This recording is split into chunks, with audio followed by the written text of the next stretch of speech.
Welcome to the Southeast Ohio History Center's virtual 2021 speaker series entitled Digging Deeper.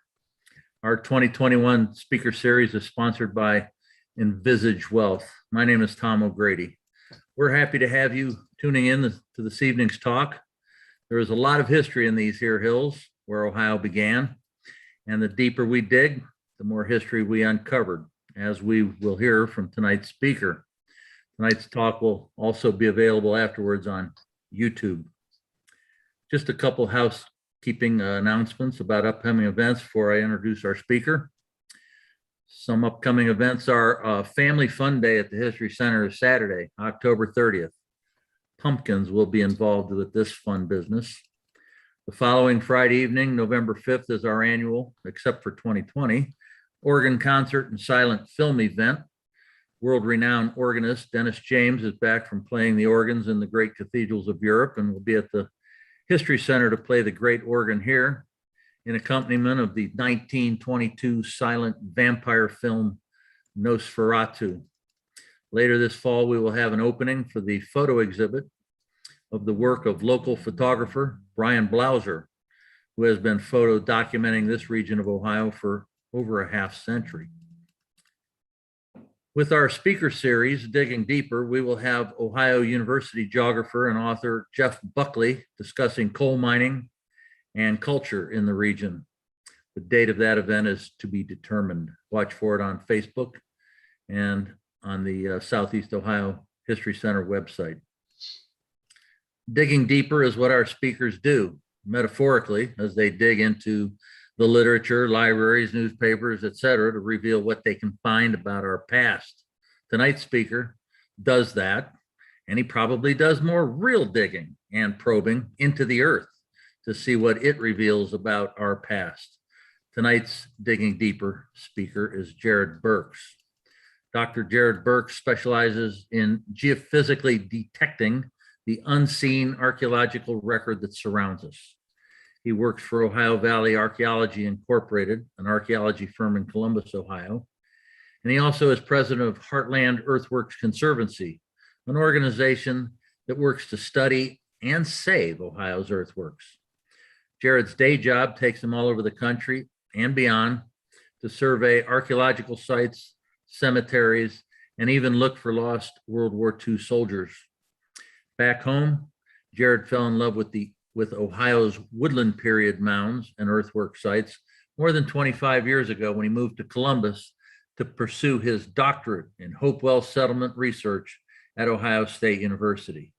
He now spends a good amount of time each year surveying earthworks, retracing the footsteps of 19th century mappers and travelers, as well as discovering previously undocumented sites. So let me get out of his way and let's see what he has to share with us tonight. Take it away, Jarrod. Thanks, Tom. Speaking of sharing, let me share my screen.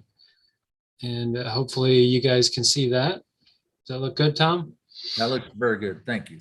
All right. So as Tom mentioned, my hobby, I guess, my research involves researching and helping save some of Ohio's earthwork sites. And by save, we mean keep them from being destroyed by development or houses and roads and other kinds of built things that Ohio seems to be full of these days. So the landscape around us here in Ohio is speaking of full, it's literally full of these earthwork sites. We know quite a number of them, but there are a fair more out there that are unknown. So what I thought I'd do this evening is tell you a little bit about what we do when we're looking for earthwork sites and share some results from some places in Ohio and in Indiana, and then talk to you about some work we've just started to do in the plains probably near where you're sitting right now. So let's move on here. If I can get this thing to work, which it's not. Oh, wait, there it goes. Okay. So my job is kind of a curious one. As Tom mentioned, I look I look for things underground, and often I do it without digging. This isn't me, by the way. This is one of my work colleagues at work, but these are some of the instruments we use to look into the ground. Ground penetrating radar, that thing shoots radio waves down into the ground in an attempt to detect things. We use this really bizarrely named thing, the electromagnetic conductivity meter, that orange tube there. It uses magnetic fields to cause electricity to flow in the ground. And then we even get to drive around in ATVs sometimes and tow this thing, which is a big array of magnetometers. So these things detect the Earth's magnetic field. Here I am holding one of our magnetometer systems here, and this thing has 5 magnetometers actually attached to it. That thing at the top there is a fancy GPS system, and it keeps track of where we're pushing this thing around. So what I do is just push this thing back and forth, usually in straight lines, all day long. So real good exercise, while it logs readings. Each one of these arrows is pointing at the top of a magnetometer, and each magnetometer, and this is just an example of one, has 2 sensors in it. One there down toward the ground, and maybe you can see my arrow there, the cursor. So one sensor is down here near the ground. It's detecting changes in the Earth's magnetic field that are caused by things below ground. We hope by archaeology things below ground. And then the other sensor up here detects just the Earth's magnetic field. So if you subtract the reading taken here from the reading taken down here, what that leaves is the changes caused by what's underground. So this is a big magnetic difference meter in essence, and it's looking for really subtle magnetic changes underground. And the kinds of things it can detect are holes that have been dug into the ground and filled with topsoil, because topsoil is more magnetic than Ohio's clayey subsoil. It's also good at detecting burned soil. So if you have a campfire out there, or your house burns down and then it gets covered over with soil, we can detect that. And it can detect iron objects, which sometimes isn't a great thing when there's too many of them and you're not looking for iron objects. So keep that in mind. Iron objects, burned things, and holes dug into the ground. Usually they need to be kind of big. Think of something that you could fit in, a good sized hole in the ground. So these holes that have become filled in with topsoil, or burned soil for that matter. All right, so how does that work in Ohio with these earthwork sites? Ohio, as I mentioned, is literally covered in these earthworks. This is a newer map with dots on it taken from an older map. These dots come from a 1914 publication called the Archaeological Atlas of Ohio. But you can see there are lots of dots there, and they seem to be kind of clustered along a diagonal line running from Cleveland down to Cincinnati. And here you guys are down here in the plains area in Athens. So there's another cluster down there. So there are a heck of a lot of them, up by Newark and in Ross County and down in the Miami valleys. There seems to be quite a few just all throughout the Scioto Valley. Not so many in the Hocking Valley, but I bet if we kept looking there, we would find even more. And you'll see why I think that in a minute. What's interesting to think is that there's about 600 of these things that were known as of 1914, and 600 sites with enclosures like circles or squares. Add to that probably more than 10,000 mounds, and some of them, as you know, could be quite tall. If you've ever been over by Dayton and Miamisburg, Ohio, you know that the Miamisburg Mound is Ohio's tallest, about 67 feet tall. So some of these mounds can be truly enormous, and these are burial sites. So the mounds, especially the earlier kind of conical shaped ones, they contain burials typically. And then the slightly later ones made by groups we archaeologists often refer to as Hopewell. Those don't generally contain Hopewell burials, they cover Hopewell burials. So Hopewell mounds usually cover the remains of a building that's underneath the mound. And it's inside that building and under the floor of it where people were buried often. Okay, finally, just add this to the list of amazing stuff. Almost all of the mounds and enclosures in Ohio were built in a 700-year period between 300 BC and AD 400, so about 2,000 years ago, by Native American groups. Okay, so for me, my interest lies in trying to relocate these earthwork sites so that we can survey them with these geophysical instruments, especially the magnetometer. And I start by looking at books in the library or in archives. And this is a great book if you've never seen it before, Ancient Monuments of the Mississippi Valley. It's mostly about Ohio, so I'm not sure why it's called the Mississippi Valley. It could be Ancient Monuments of the Ohio Valley, would be a better title, but there are something like 88 Ohio earthwork sites imaged in this book. And this map here of Fort Ancient, which is down toward Cincinnati. And I say down toward because I live in Columbus, so it'd be over by for you guys, Cincinnati.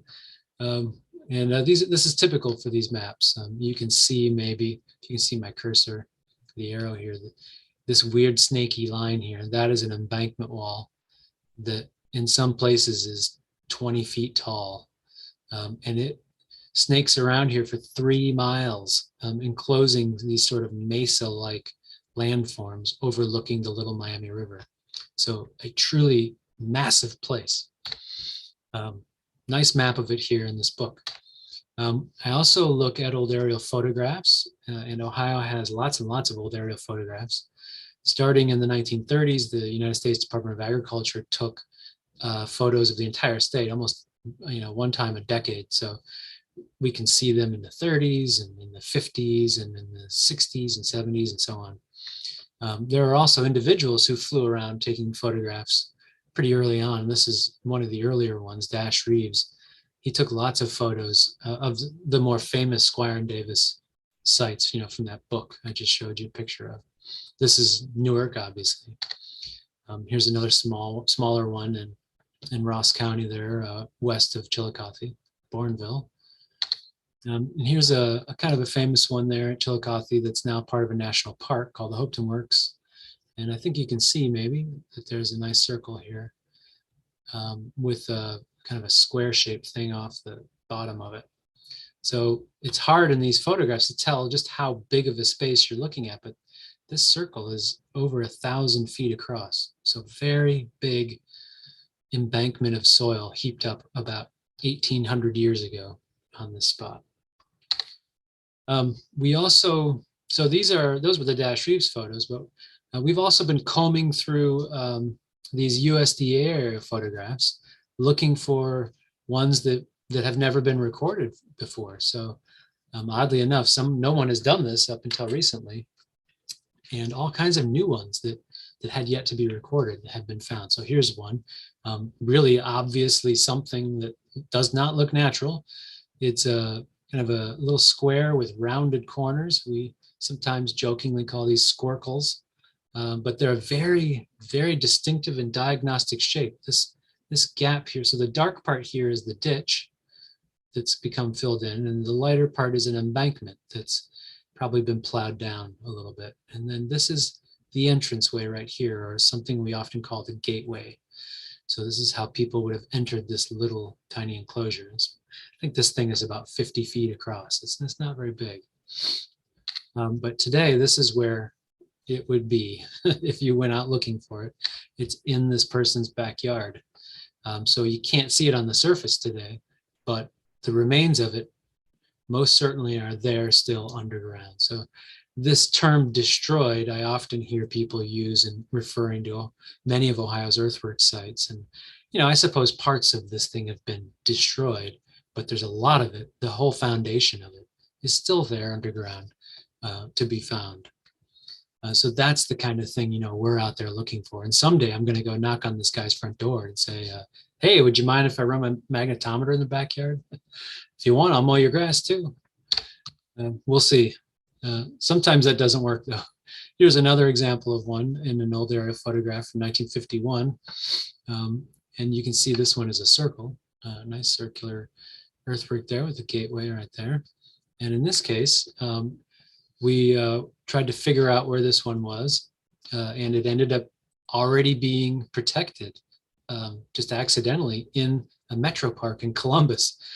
Nobody knew it was there until the fellow who spotted it, David Lamp, showed me this image that he had recently found, and say, you think that's an earthworm? Oh, heck yeah, that is. Where is that thing? So we found it, and then we took the magnetometer out there. We asked the metro parks to mow it for us, and they did. They were pretty excited to find out that they had an ancient earthwork on their property. And so they let us do our survey, and that was the result. So this is a pretty typical magnetic map. They're very strange looking at first until you get used to looking at them. But let's zoom in on it a bit here. These little black and white things here, these are the magnetic signatures of iron objects. That's what they look like. They have a little north pole and a little south pole, so that's why they're black and white. And then this circular thing there, that's the earthwork.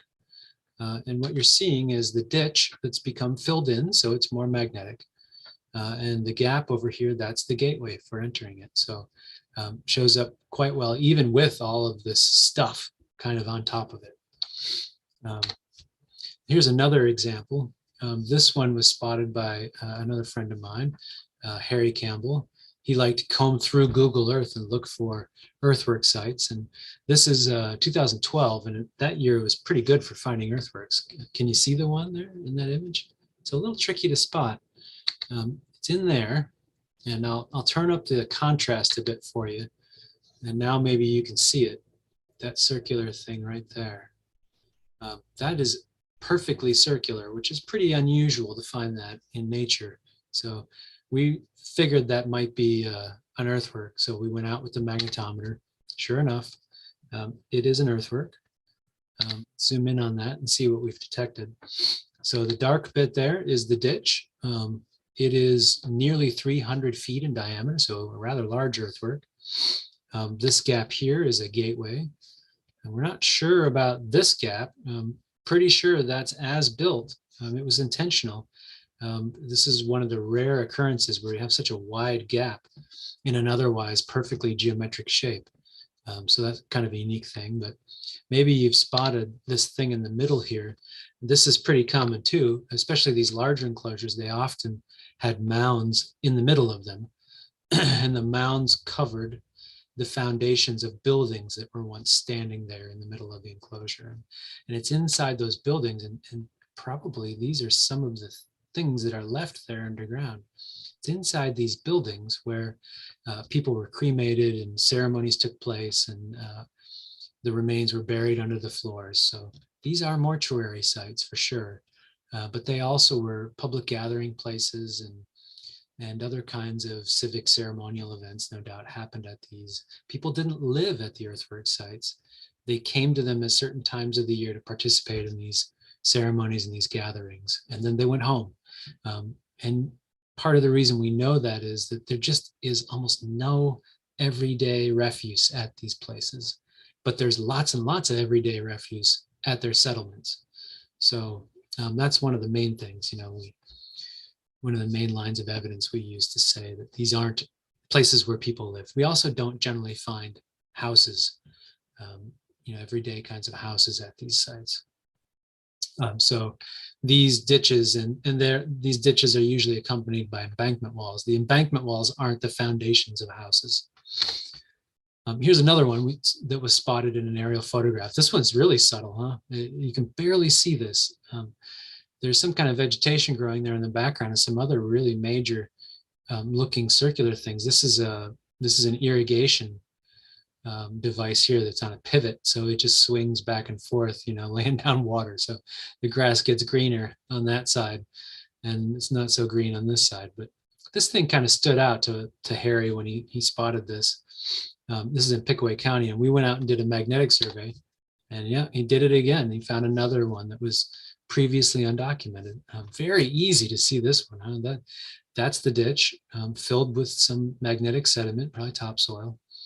There's the foundation of the embankment. It's less magnetic in this case. There's the gateway. And oh, look at that. It looks like there's another one there, kind of at the edge of the field that really wasn't showing up on this aerial photograph. That would be right in here. We later went back couple winters ago and surveyed a much bigger area and checked that out. Not only is there one additional enclosure, there's a little cluster of them there. Let me zoom in on that. So the reason we couldn't survey any further to the south here is this is the bluff edge of the Scioto River. So the river has scoured away most of these earthworks right here. But you can see there's one, two, maybe even a third and a fourth one here clustered together there. So these small enclosures, a lot of them are solo. There's just one enclosure there, but sometimes there's a lot more going on there than you think. Another technology we use for imaging these earthwork sites is called Lidar. Lidar stands for light detection and ranging. So it's shooting a laser beam from an airplane down at the ground. We don't fly the airplane or shoot the laser beam, but someone's already done that for us. We just work with the data. And the entire state has been flown. Parts of it have been flown twice or three times even. And so we can make these really cool three-dimensional maps of the state of Ohio using these data.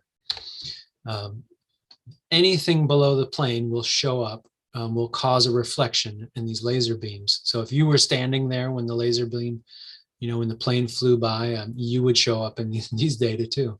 Where were you in 2005? If you were in Ohio, there's a chance you're in the LiDAR data.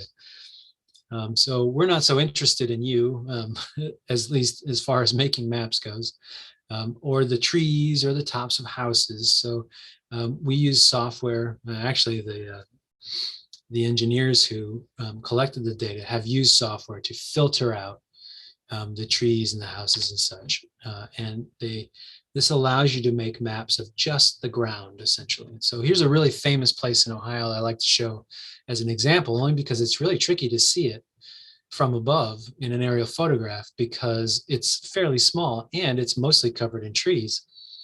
But when we strip away the trees and just look at the bare earth model, which is often what it's called, it's pretty easy to see what this is. It's the Great Serpent Mound in Adams County.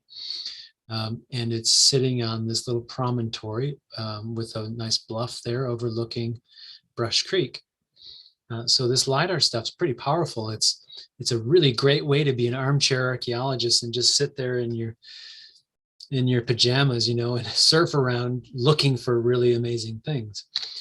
So here's an example of the octagon and the observatory circle there at Newark. And in this case, we've stripped away the houses. And you can still see the grid pattern from the roads. It's hard to remove that. It can be done, but it's trickier. And we removed all the trees too, and that leaves basically just the earthworks sticking up there pretty nicely. This is a site I like to use as an example too, because there's a really great cluster of earthworks here, but they always have trees on them, so they never show up in aerial photographs. And that's a sad thing because we like to use the aerial photographs to figure out where to survey, but it also indicates that this place has never been plowed.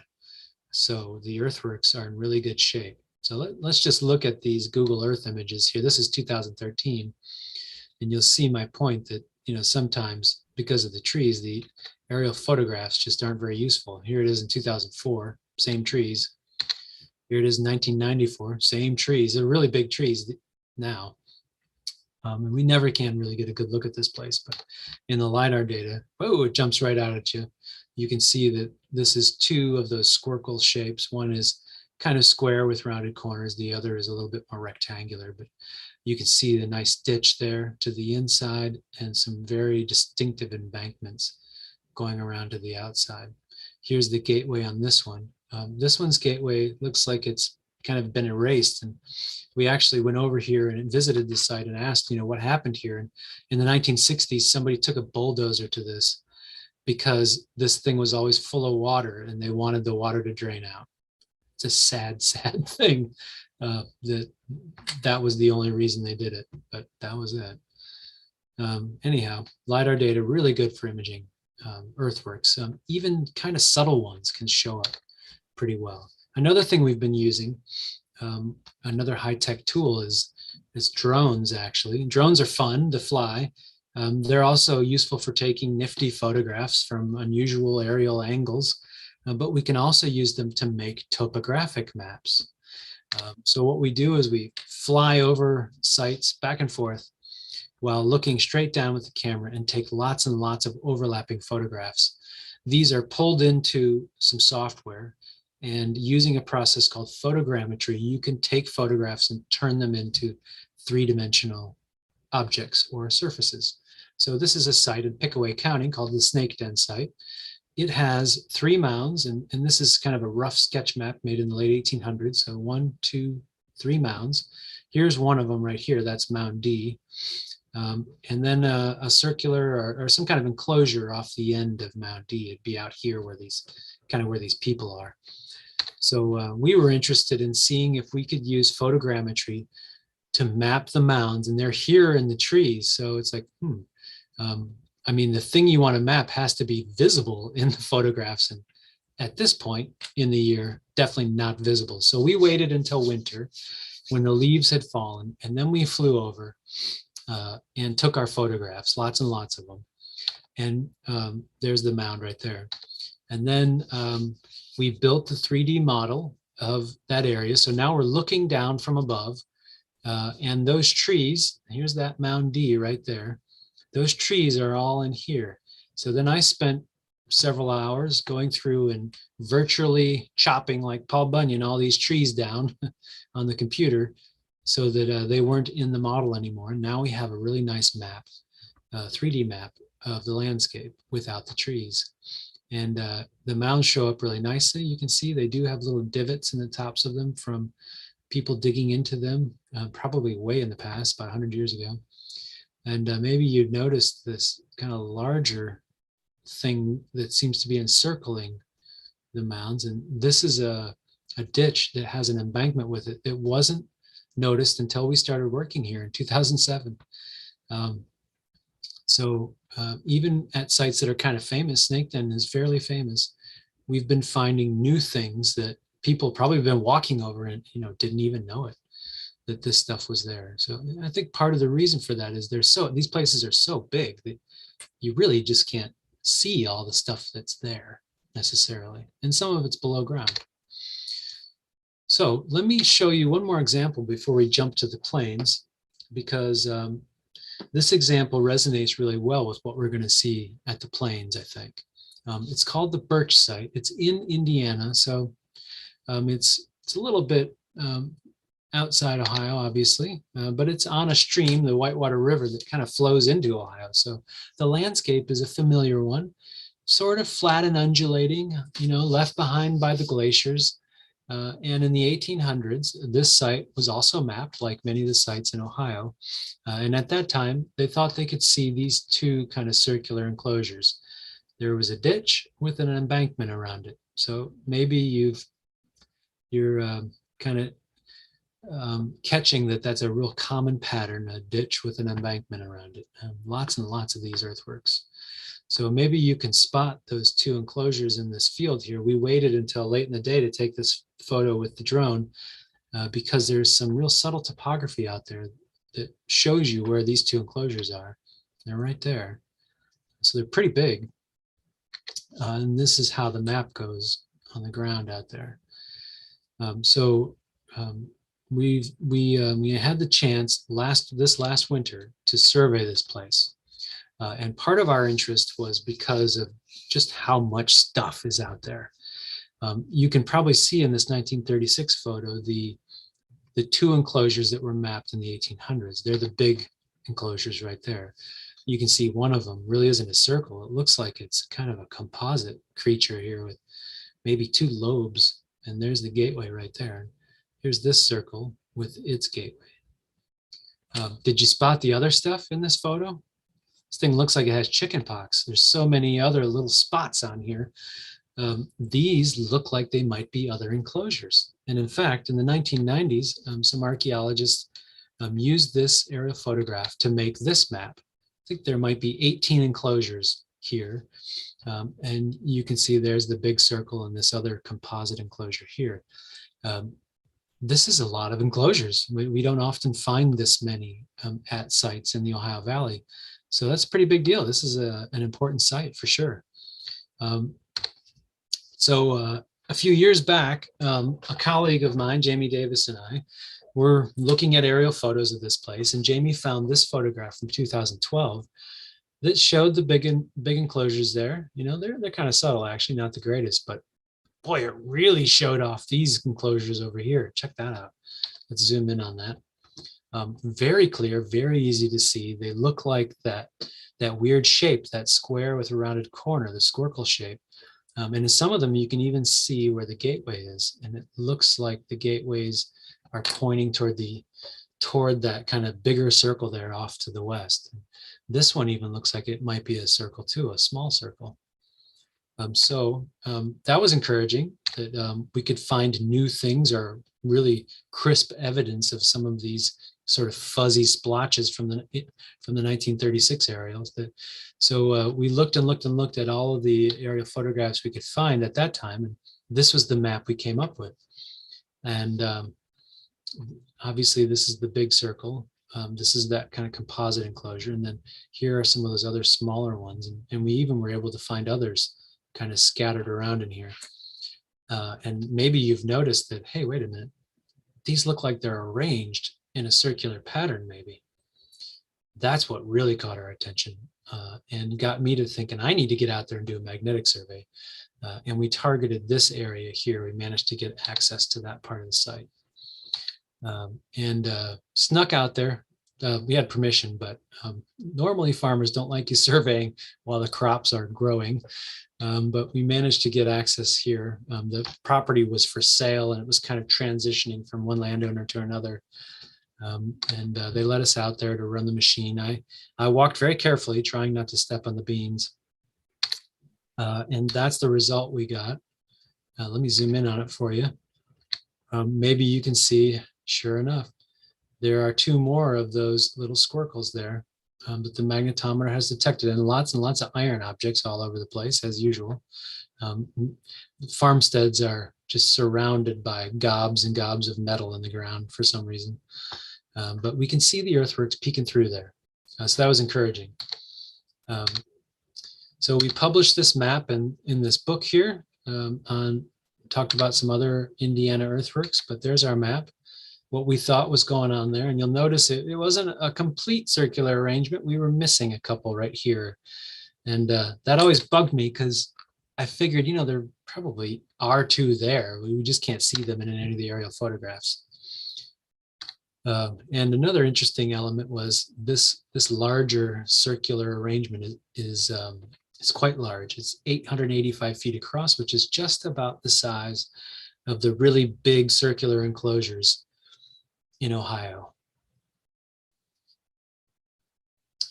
So this earthwork site in Indiana has echoes of architectural arrangements that occur in Ohio. You know, surprise, there didn't used to be a boundary between Ohio and Indiana. So these are some of the same folks. But you'll notice that the shapes of the earthworks and the sizes of them, they don't quite look like the big earthworks at, say, Newark and those around Chillicothe.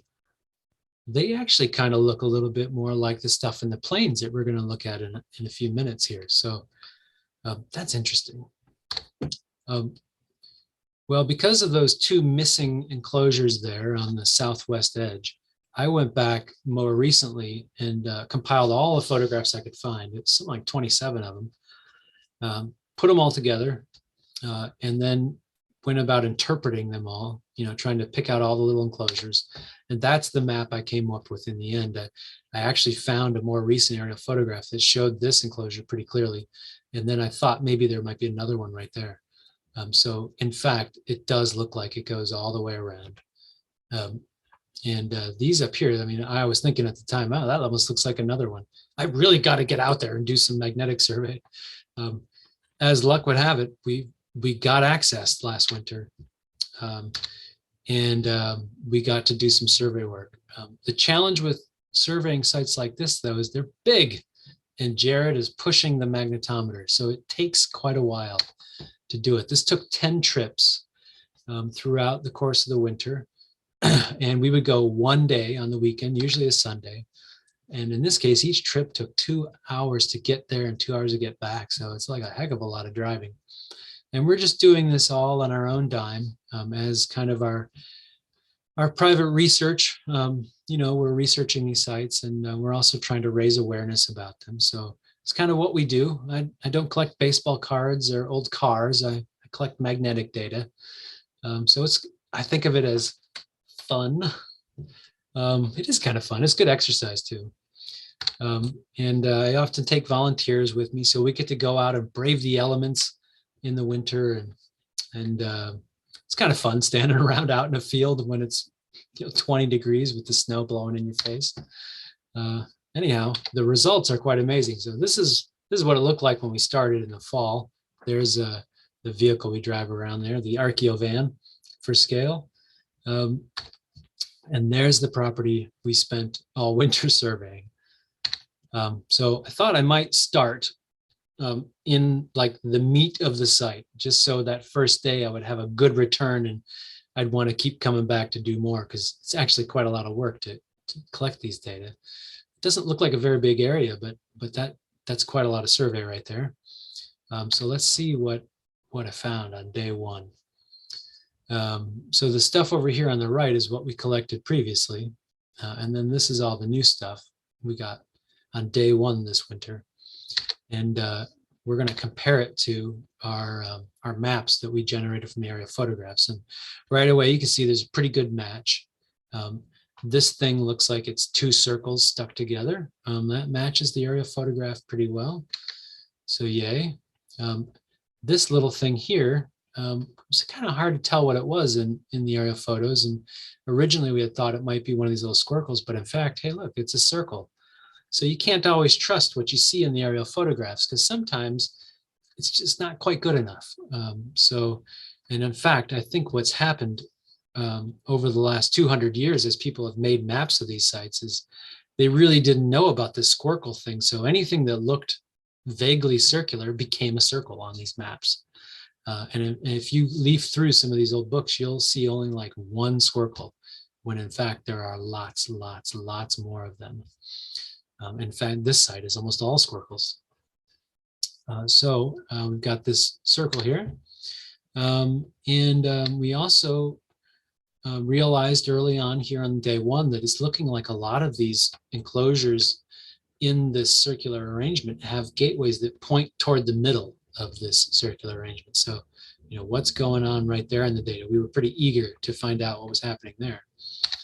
And the other thing we noticed was the enclosures outside the circular arrangement have gateways that point every which way. They don't seem to make a whole lot of sense at this point yet. They don't point toward the middle of the big circular arrangement. We can say that. And then the other cool thing was we found an enclosure that didn't show up in the aerial photograph. So it's that one right there. It should be right here on the aerial photographs. So there were new things to be found in the magnetic survey, and that kept me wanting to go back for sure. So day 2, we went south in an attempt to see what was in the middle. Sometimes I just can't wait, so I have to look right away. And not much there going on in the magnetic data anyhow, in the middle of the earthwork.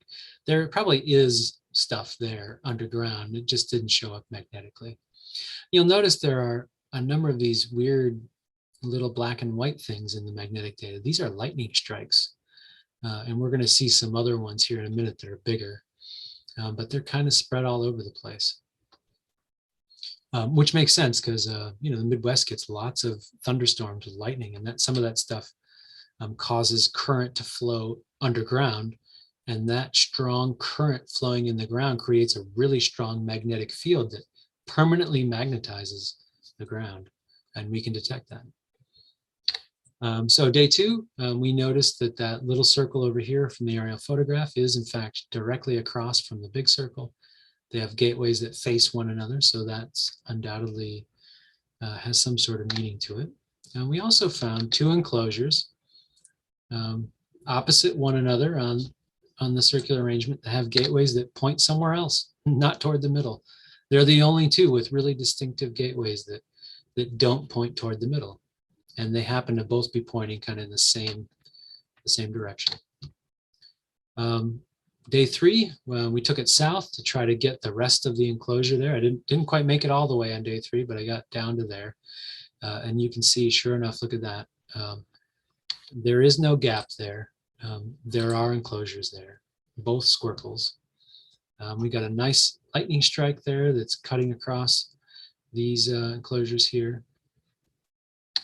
On day 3, we also covered the big circle, and we can see a few things there. For starters, we can see the footprint of the embankment there, and we can see very faintly the ditch to the inside, and lots of little iron objects all over the place too.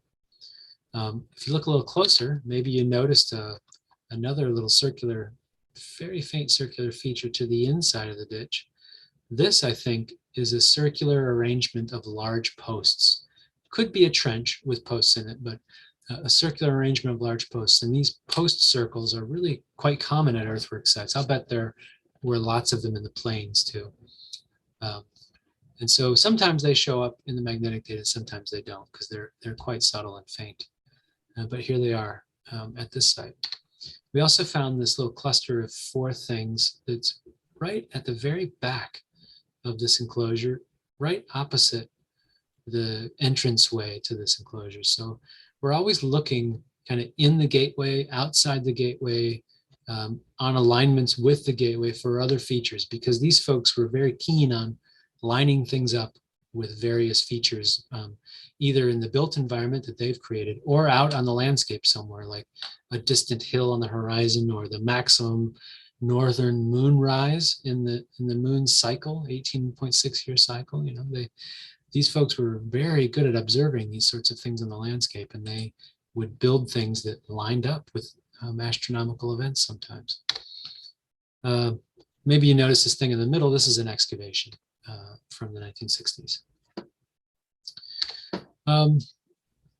And then let's see, we made it all the way around by day 4 and confirmed that it is in fact over 800, almost 900 feet diameter.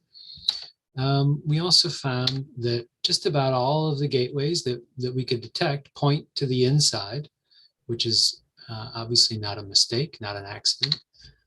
Those that we can't see in the data for one reason or another don't seem to have gateways pointing elsewhere, so these likely also point to the inside. And then there's just these 2 oddballs that point elsewhere. So someday somebody's going to figure out why that is. Hopefully I'm still around when that happens. We've also got 4 circles in this arrangement of otherwise a whole bunch of little squares with rounded corners or rectangles with rounded corners. And then we've got this oddball. It seems to fit the pattern. It's a little squircle. It's on this circular arrangement. It's about the same size as the other, but it is turned 90 degrees relative to the axis that all of these other ones share. And I suspect that it's turned probably so that it would fit in this space without impacting the big circle that was already there. So I think this is telling us perhaps that this site was used for many generations. How many? It's hard to say as of yet, but it probably started with these big enclosures, this one and the conjoined one up here. And then later on, this circular arrangement of other enclosures was added to it, to a design, but that design almost didn't fit right there. So I think that's a clue that we should maybe pay attention to and trying to figure out the sequence of events that happened at this place. Hopefully somebody can verify that in the years to come. Let's see. By this point, let's see, this was day 6. And we had 30 enclosures already. And after this, we didn't find any more enclosures, but we finished out the survey. There was in an aerial photograph another enclosure over, where'd that go? Over there. But we haven't gotten permission to survey on that property. So we just know that one from aerial photographs. Maybe you've noticed that there seems to be a pattern here. It looks a bit like that. There's a gap right here in the circular arrangement that's much bigger than any of the other gaps. And that shape there is not unique. I've seen it elsewhere. For instance, in the Newark area. This is the famous map of the Newark Earthworks. And you'll notice these two enclosures here both share that shape. So here's the Great Circle at Newark, one of the best preserved earthworks anywhere in the Ohio Valley. And it has that distinctive outturned entranceway. And there it is there. And this arrangement of small enclosures, this kind of outturned avenue leading out of a large enclosure. We have that same kind of effect here with the neck between the observatory circle and the octagon at Newark, that kind of outturned avenue. So I might be grasping at straws there, but there's a common architecture that was known about and utilized across a large amount of space in the Ohio Valley. So the Birch Site. All right, what's that got to do with the plains, you might be asking? When am I going to hear about the plains? Well, here we go. Now we're going to talk about the plains. So I'm not sure where everybody is from, but the plains is a small community in southeastern Ohio that's close to Athens and Ohio University. So just up the road from there. It's a rather unique landscape. It's kind of hard to appreciate how interesting it is by looking at an aerial photograph. So let's have a look at some LiDAR data turned into one of these shaded relief maps. Okay, so get your eye squared on this for a minute, and you'll see that the red is marking the ridge tops, and the blue is sort of the low areas. There's the Hocking River over there, and this is the plains here, this flat ground in the middle. And this is Route 33 cutting through there. Okay, so there's the plains. We're kind of far away now. It's hard to see stuff, but let's compare that map to one of the early well-known maps of the plains made by Samuel P. Hildreth, who was a historian of some renown who lived and studied and worked in the region. I didn't know he was a map maker. He's more well known for his kind of historical text, but he made this map, and this map is both exciting and incredibly vexing because it's not the world's greatest map, but it does show a lot of things that actually are there in the plains or used to be. So you can figure this thing out if you kind of decode it, knowing what's out there. So let's start with the landform. So there is the plains, according to Hildreth. Here is the plains in reality. Not quite the same shape, but it's similar. There's a pointy end here in the northwest, kind of a flat bottom here in the southeast. All right, so close. Hildreth also shows a road going through the middle of it, and in fact, there's a major road going through the middle of the plains. Same basic road, even today. So that's cool. And now with these two features, we can begin to kind of separate out what's what on the plains. So especially with the road. So while Hildreth did a kind of a junky job in scaling the earthworks properly and getting them in the right places, he got them all on there in roughly the right places. So for example, that's the biggest mound out there, the Hartman Mound. You see that it's on the west side of the road, kind of toward the north end of the plains. And sure enough, that's where it is, west side of the road, north end of the plains. There's a really nice bump there in the LiDAR data. Still there today. You can go drive by it and have a look. This small mound here is one of the other kind of large mounds out there. And in fact, the LiDAR data show another small mound, a slightly smaller mound there, one of the Conant mounds. Still there. It's not quite in the same place that Hildreth has it, but it's more or less in the right neighborhood. Okay, not doing too bad, Hildreth. How about this thing here? This is one of the larger circular enclosures there, and one of the few that are in the north end of the plains. He shows it kind of close to the road, and in fact, it's not there. It's right there. You can still see this thing today in the LiDAR data. Let's zoom in a little bit. So there are the mounds down here. They look like little pyramids, kind of little cones in these LiDAR data, vertically exaggerated a little bit. So this weird pattern you see out here, these are where the houses are. Obviously, these are the roads there. And there's 682, kind of the main thoroughfare in the plains. All right, so did you spot the remains of that circle? It's right over there. So somehow Hildreth neglected to put this this little stream here on his map. Maybe it's this one here. Kind of got that wrong, but it's close. It's close. Remember, this is in the 1800s when they didn't have nifty Lidar, devices to make really precise maps. All right, let's look in the south end of the plains now, because that's where we're heading here with what we've done there recently. And let's start with this big circle here. It looks like it's outside of the plains, across a little stream there and over by the Hocking River. Okay, we can look in the LiDAR data. Here's the Hocking River, and we're kind of southeast of the plains, and there's really no landform there.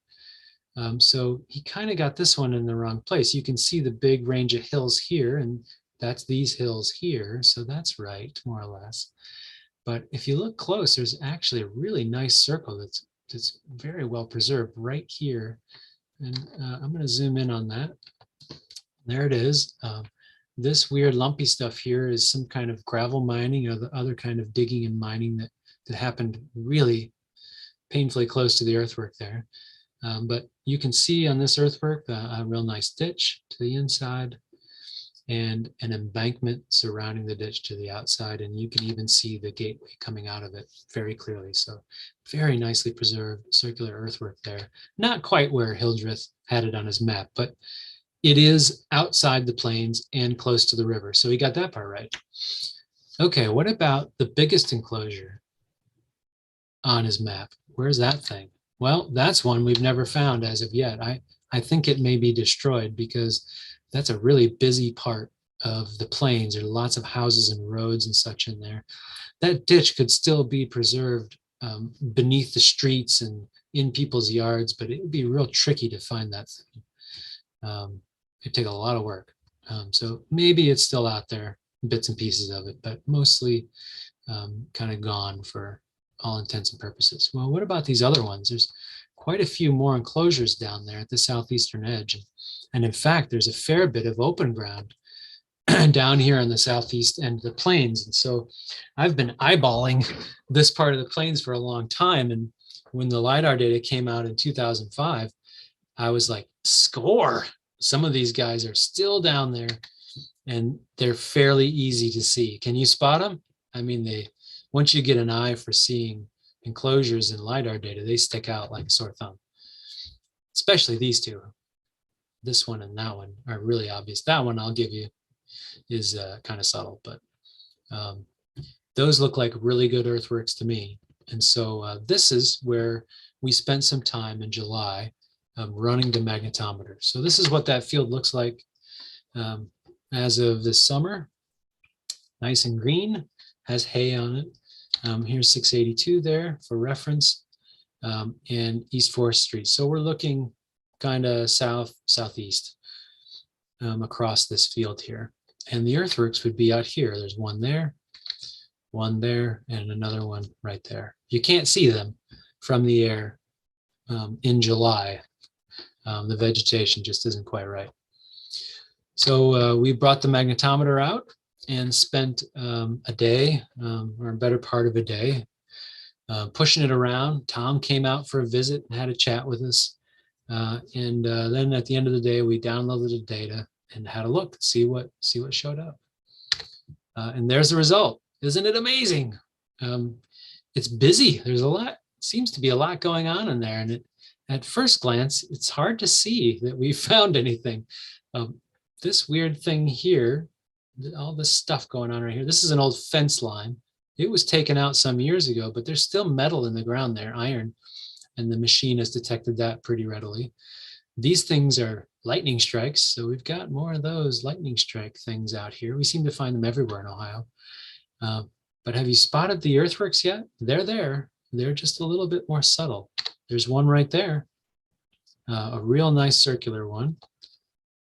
So you see it now?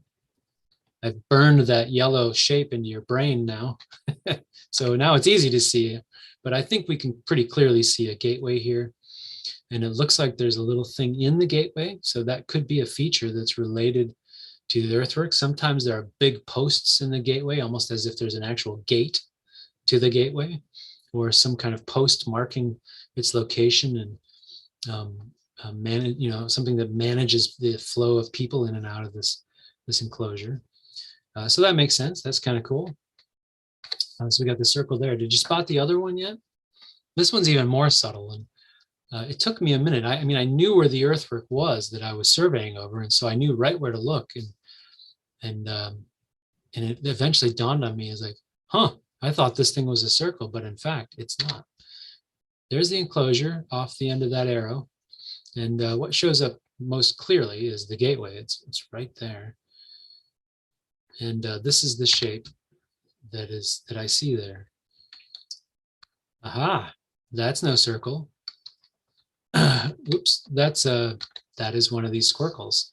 And this is what got me pretty excited by these findings. And this is just a day of work. I mean, I hate to say it, but I haven't spent my entire life studying the plains. So I apologize to those people who have spent an awful lot of time poring over maps and trying to figure out where mounds and earthworks are. But this is a big find, in particular because for the longest time, everybody has thought of the plains as this major Adena sacred, ceremonial place. And true, it is. So these little circular enclosures are common earlier in the building of earthworks in Ohio. And for sure, that Hartman Mound there, conical mounds of that size, likely date to around 200 BC, so there's some of the older earthwork constructions in Ohio.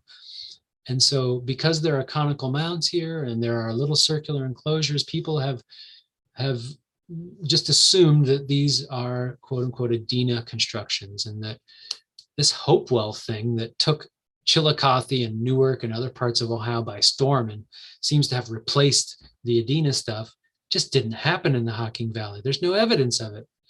But wait, now there is.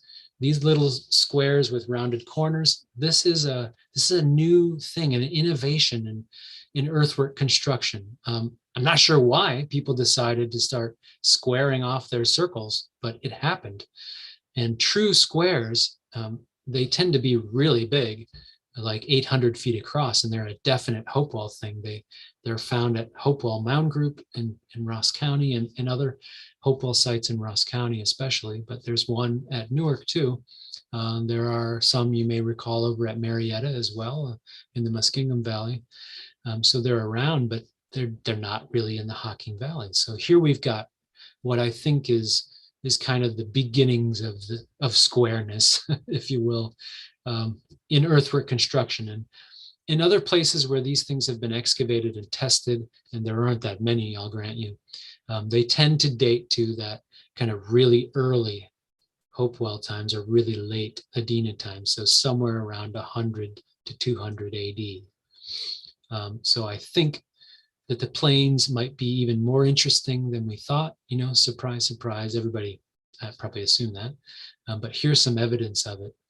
There are a lot more interesting things to find, even in the small spaces that yet remain undeveloped in the plains. So I think it's pretty important that we get things like this magnetometer out there into these spaces, collect data before they're all covered by houses, and see what's there, so that if possible, we can put some effort into preserving a sample of these places. Like this one would be great. Next up for us is there's another earthwork there that we have yet to survey. I suspect this one is going to be a circle, but you never know, based on these results we got on day one. So just to compare it to the map there that Samuel Hildreth made, you'll notice no squircles on that map, all circles. And yet on day one of our survey, we've changed the map. And that may sound profound, but it's actually kind of typical, because by the time these folks made these maps in the 1800s, these earthworks were already, nearly 2,000 years old. And they've weathered quite a bit. Some of them had already been plowed for a good 40, 50 years before the maps were made. So they were mostly erased from the surface. So, we can give Hildreth and these other map makers a little bit of latitude in their maps. They did a pretty darn good job with the equipment they had at the time and with the visibility they had at the time. They didn't have Lidar and aerial photographs and magnetometers. I mean, imagine the maps we would have if they did. We'd have amazing maps. So we're we're going to try to fill in the gaps and tweak the maps a bit in the plains. And if I can, I'd love to get out there and survey as many open spots that are left on the plains as possible. Finish up this field. We've already hit another field behind the old school, which, if you're wondering, we did not find any earthworks there. It may be that they were once there, but the construction of that baseball field and the football field and all the other stuff that used to be there has pretty much erased most things ancient that might have been there. But there are other nooks and crannies in the plains that hopefully we can get to. So if you're listening and you own property in the plains and you'd be keen on having us come do some survey work, let us know. Reach out to Tom or find us on Facebook. You can go to the Heartland Earthworks Conservancy Facebook page, or Google my name. I'm not hard to track down. So we would love to come and do some more survey work there in the plains. With that, I think that's the end. This is what we're going to be up to, hopefully in the near future, surveying that blue area. I see that the chat box there has some questions from someone. Is this from Tom? Yeah, it is from Tom. He says, as of 6:12, no questions. Here's a question from a little later. Is the outturn circle at the Birch Site the same dimensions as the two outturn circles at Newark? It's a little bit smaller, Tom. The Great Circle at Newark is 1,200 feet across. So it's about 400 feet smaller in diameter, but still it's in that kind of Great Circle range, approaching 1,000 feet. There aren't many circles of that size range. In fact, there are only four Great Circles, standalone circular enclosures in the Ohio Valley that I know of that are of that size. The Birch Site adds a wrinkle to that. It could be considered a fifth, maybe. A question: are the Adena and Hopewell different cultures or the same culture at different times? I think you're right. They're maybe not the same culture, but the same people, generations later. So kind of like the difference between Victorian Americans and today's Americans. We're the same Americans, but we have slightly different culture because culture changes through time. And we can see it very distinctly with this change between this thing we call Adena and this thing we call Hopewell, because the Hopewell folks stopped building tall conical mounds. They still built big mounds, but they were lower, sometimes kind of oval to ridge shaped, and they started building enormous geometric enclosures. So there are some really easy to spot differences, between Adena and Hopewell. So I think that's why the names became so ingrained in what people have written, about these cultures and these time periods over the last 150 years. Let's see. Do you think there might be any astronomical alignments with the enclosures and gateways in the plains? Well, it's always a possibility. One of the things that's been noticed over the years is that Adena enclosures have fewer instances of astronomical alignments, whereas Hopewell enclosures have more. But since we're seeing here that maybe there's some Hopewell rumblings in the plains with this new squircle, that maybe there are in fact also some astronomical alignments. First step in figuring that out is getting some really good mapping data on these things so we know how they line up. So that's basically what we're doing now. And then we just need to start checking out the alignments and seeing what they line up with. I have yet to do that. We've only got 2 gateways at this point that are really, nicely geo-referenced to the landscape. So that'll be a future task for sure. You've asked, what is my most exciting discovery? I don't know. I think the stuff we've been talking about is pretty darn exciting. That Birch Site we didn't discover a lot that was new because we had already seen it all in aerial photographs, but seeing it like for real in the magnetic data, you can see lots of weird things in aerial photographs, but generally speaking, if an earthwork shows up in the magnetic data, it's definitely an earthwork, and they're very easy to see most of the time. So that was pretty remarkable. But I'll have to say that really the coolest thing I've ever seen, at least in these geophysical surveys, is that first slide I started with, those really colorful circles and such there. That's a site called the Junction Site in Ross County, near Chillicothe. And in 2014, the Heartland's Earthwork Conservancy was a partner with some other organizations that helped buy that at auction, which was pretty darn exciting. But one of the reasons that everybody was so excited about it was a find I made there with the magnetometer in 2005. We had the old map, and it showed little circles and two kind of squares with rounded corners, these little squircle things. And I was surveying along one day, and we downloaded the data, and one of the squircles was actually the shape of a four-leaf clover, so a quatrefoil. To date, it's the only known quatrefoil anywhere in the United States. I mean, in these earthworks, obviously you'll see that shape in Gothic cathedrals, right? The kind of the clover leaf shaped windows are really common in those cathedrals and churches, but you don't see them in woodland period earthworks in Ohio, except that one case. So that was really exciting to see that. And that hooked me for life and really gave me the earthwork fever pretty bad. So the last question Tom has got here in his list, if anybody's still out there listening, why do you think the Plains is an important site?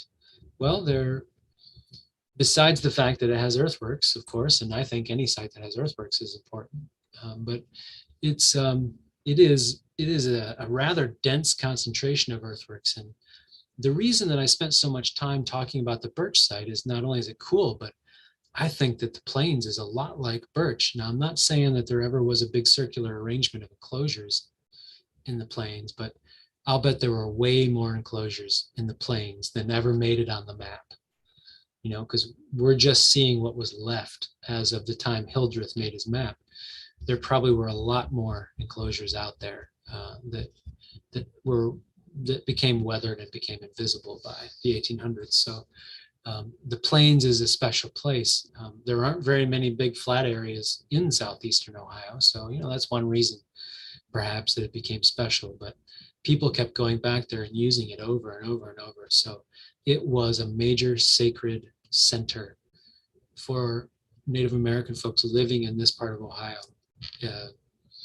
Probably 2,300 to 1,700 years ago, during that time period.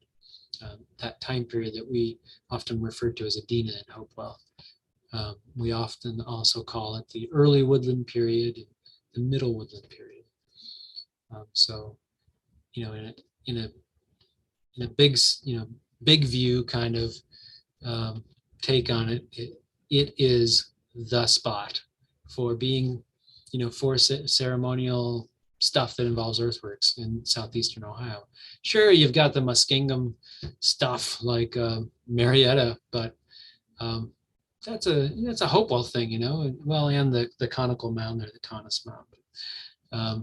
That's a different kind of critter over there, and it's actually kind of far away. So there's just isn't much evidence for this sort of thing going on in the Hocking Valley. It's like this dark spot on the map.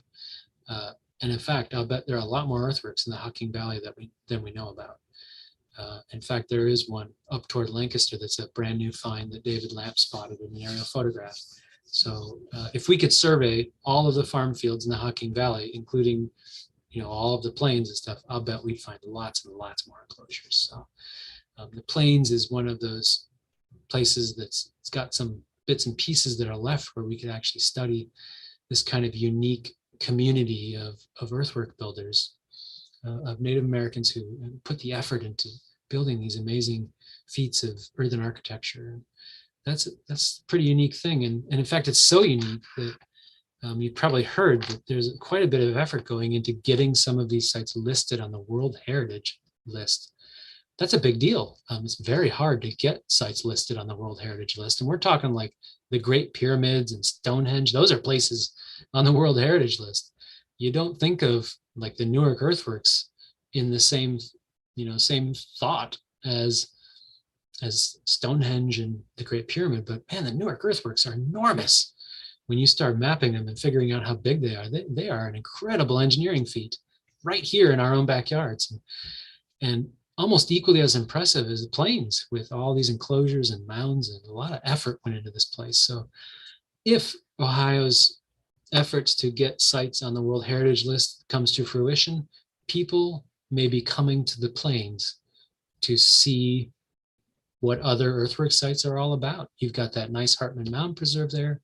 You have an opportunity to have some other places preserved in parks, if those places can be purchased and set aside. So you still have a real opportunity to make an interesting, landscape of cultural heritage that stretches back thousands of years. So that's kind of cool, I think. A great opportunity for the plains if folks want to take that opportunity. So that's the last question I have from Tom. If you think of more questions that you want to ask, you can maybe send them on over to Tom at the center there, and he can forward them my way. Or maybe track us down on social media and let us know what kinds of questions you may have. Thanks for listening, and I hope it was worth the time. That's it. Tom, you have any questions? No, thank you, Jarrod. I appreciate it. Folks, thanks for tuning in, and share this with other folks on YouTube. Maybe more questions will come up, and maybe we'll get some people reaching out to Jarrod to do some more surveys.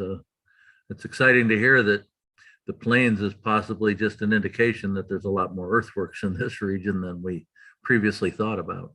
Oh yeah. Anybody who's gone looking for mounds and stuff knows that there's just so many of them right there in the plains, but also scattered around in the county and beyond, in the hills and in the floodplains of the rivers. And there's just so much history out there, echoes of it. But this place was definitely occupied by lots of other folks before we got here. So go out and look for it. It's there. Well, thank you, Jarrod. Thanks for helping us dig a little deeper into our backyards here. You're welcome. My pleasure. Thank you very much. And good night, folks.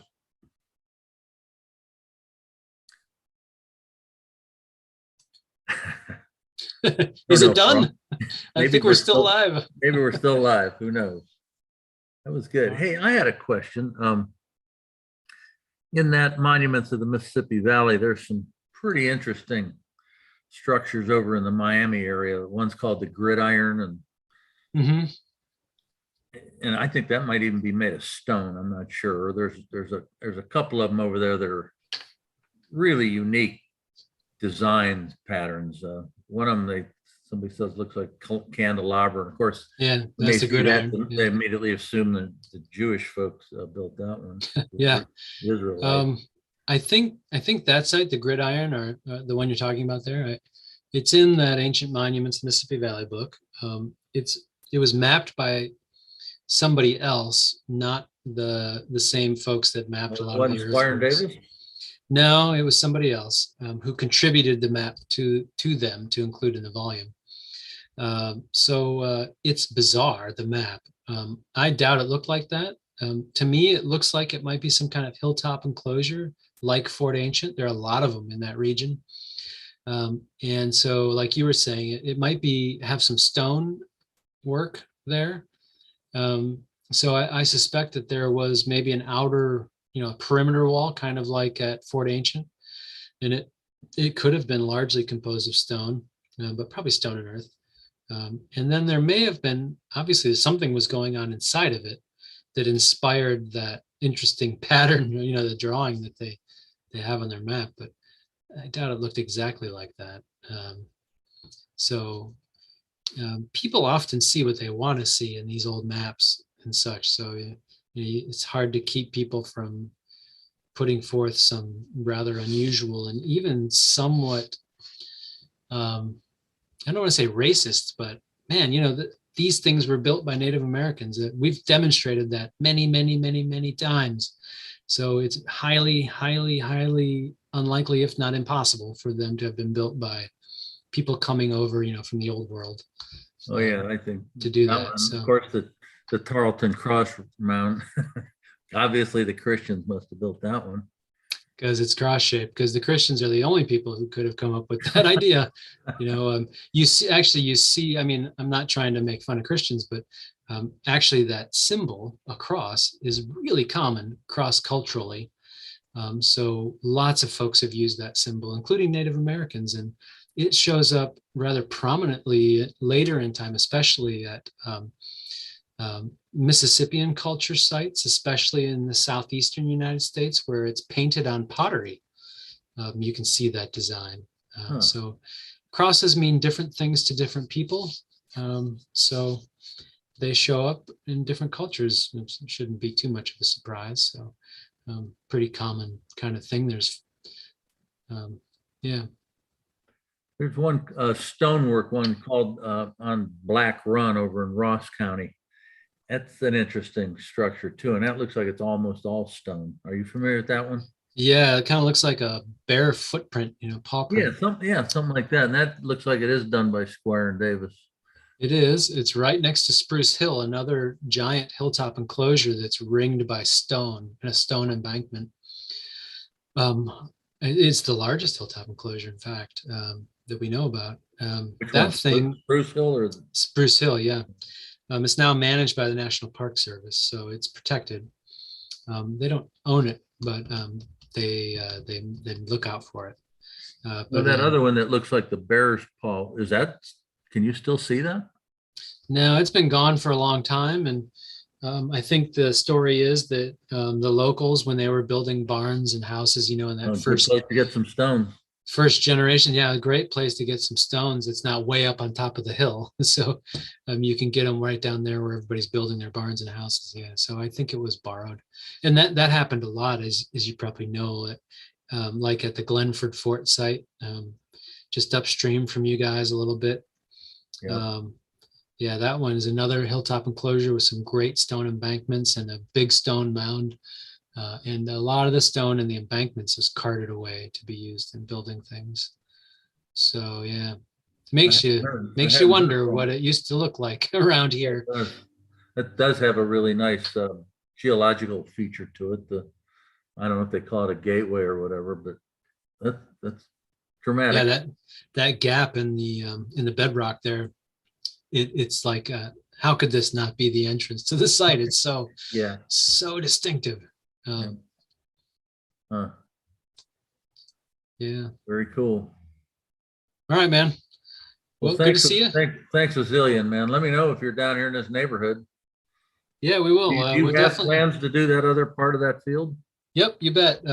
It's been busy summer at work, and it's also been kind of hot. So I was waiting for the cooler temps to start up, and so I suspect now is a good time to start thinking about that again. So we'll try to plan our next trip pretty soon. Well, if there's any way I can be helpful, I'm happy to do so. All right, great. Thanks a lot. Thank you. Have a good evening. Yep, you too. See you later. Bye now.